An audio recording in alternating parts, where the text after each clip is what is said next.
The password is written on a piece of paper in the kitchen drawer. You know this because your husband mentioned it once, casually. The way people mention things they assume will never matter. The way people mention where the spare key is kept or which circuit breaker controls the kitchen. You find the paper on a Wednesday, 3 weeks after the funeral. When you finally sit down to do the thing you have been avoiding, with the specific avoidance of someone who knows the task is necessary, and also knows the task will make everything real, in a way that grief has so far allowed you to defer. The paper has 4 passwords on it. You do not know which account each one belongs to. You do not know how many accounts there are. You do not know what the accounts hold, individually, or what they add up to, or where the retirement savings live, or who the beneficiaries are on the life insurance policy. You know, exists because you remember signing something 8 years ago at a kitchen table while dinner was on the stove. You signed and initialed and did not read, because reading was not your role. Your role was the children and the logistics and the work that paid the smaller of the 2 salaries. His role was the money. The division felt natural and efficient and permanent right up until it wasn't. You are 51. You are alone with a drawer full of passwords and no map. How the division happened. Not a conversation. An accumulation of small defaults. He was better with numbers, genuinely, in the way that one person in a partnership is usually more comfortable with a particular domain, and the other person gradually retreats from it. Not from incapacity, but from the efficiency of not duplicating effort. He did the taxes. He managed the investments. He set up the automatic payments and understood the insurance policies and knew what the 401k was invested in and why. You knew what was in the accounts approximately, the way you know what's in a cabinet you rarely open. You knew enough to not worry. Not worrying was the arrangement. The arrangement worked for 22 years. The arrangement has a single catastrophic failure mode, which is the removal of the person who held the knowledge. And that failure mode is not theoretical.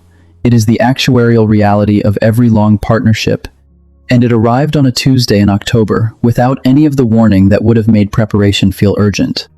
The first month. The life insurance policy takes 3 weeks to locate. Not because it was hidden, because it was filed in the second drawer of a filing cabinet in the office you rarely entered, in a folder labeled with an abbreviation you didn't recognize until you opened it. The death benefit is $400,000. This is the number that will keep the house, fund the remaining years before the younger child finishes school, and give you time to understand what comes next.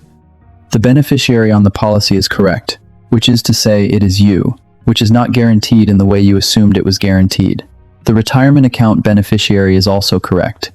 The brokerage account has no beneficiary designated, which means it passes through probate, which means it takes 4 months and $3,800 in attorney fees to access money that would have transferred in 2 weeks with a form that takes 11 minutes to complete. The form was never completed, not from negligence. From the assumption that the setup was handled, that the accounts were in order, that the system your husband built was comprehensive. The system was comprehensive in every area he had occasion to think about. The brokerage account was opened before beneficiary designation was standard practice at that institution, and the designation was never added, and no one ever reviewed the accounts as a whole to find the gap. You pay $3,800 to access your own money. This is the first lesson. It is not the most expensive one. What you didn't know.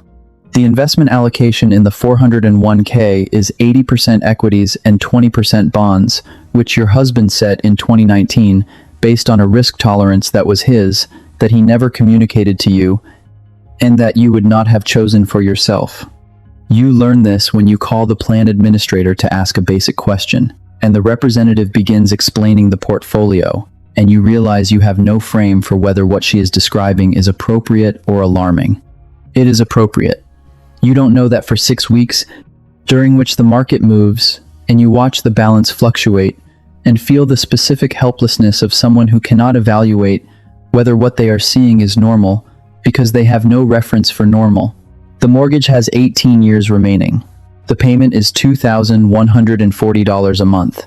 You know this because you signed the loan documents. What you don't know is whether there is mortgage life insurance, whether refinancing makes sense, whether the rate is competitive, what the remaining principal is, or whether the escrow account that manages taxes and insurance is adequately funded. These are answerable questions. You do not know they are the questions to ask, which is a different kind of not knowing. The kind that doesn't feel like ignorance because you don't yet know what you're missing. The financial advisor appointment. You make it 6 weeks out. The advisor is patient and thorough and asks questions you cannot answer. Not all of them, many of them. Questions about the portfolio strategy and the tax situation and the estate plan and the trust that may or may not exist and the will that does exist and whether the will was updated after the younger child was born. The will was not updated after the younger child was born. The will, as written, has a provision that no longer reflects your family's actual structure. The advisor notes this. You note it.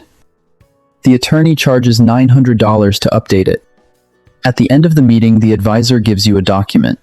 It is a financial inventory, a single page that lists every account, every policy, every asset, every liability, every login, every beneficiary, every point of contact. A map.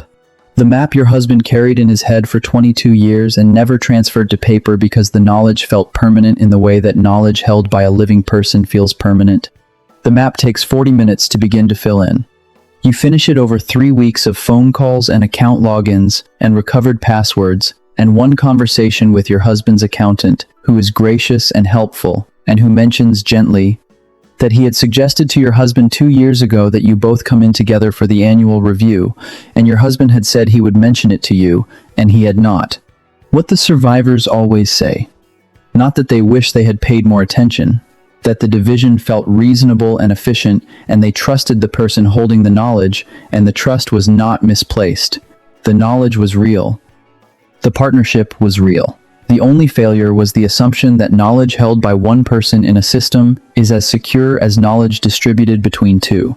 It is not. It has never been. The actuarial tables have always known this. What changes? You learn, not everything at once. Monthly. The first Sunday of every month, the accounts open, the statements read, the numbers present in your mind as numbers you understand, rather than numbers that belong to someone else's domain. It takes 8 months before the financial picture feels like yours rather than inherited. It takes 14 months before a question from the advisor produces an answer rather than a pause. You add your daughter as an authorized contact on every account. You update the brokerage beneficiary. You complete the document the advisor gave you and put it in the second drawer of the filing cabinet and tell your daughter where the drawer is. You tell her, not because I think you'll need it, because the person who needed it didn't know where to look.